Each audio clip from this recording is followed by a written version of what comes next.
Imagine humans going back to the moon. After more than 50 years. Well, it's finally happening, and it's called Artemis II. So what exactly is Artemis II? It's a mission by NASA that will send astronauts around the moon and bring them back safely to Earth. It's the first time humans will travel that far since the Apollo program.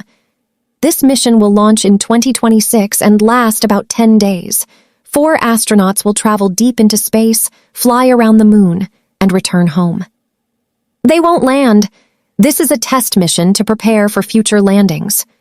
The astronauts will travel using 2 powerful systems, the Space Launch System, one of the most powerful rockets ever built, and the Orion spacecraft, designed to carry humans safely through deep space. This mission is also historic because of its crew.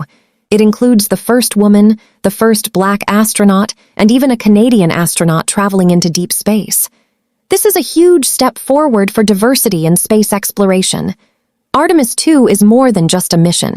It's a stepping stone to landing humans on the moon again, and eventually going to Mars. This mission will help us build a future where humans live and work beyond Earth. So, are you excited about the future of space travel? Let me know in the comments.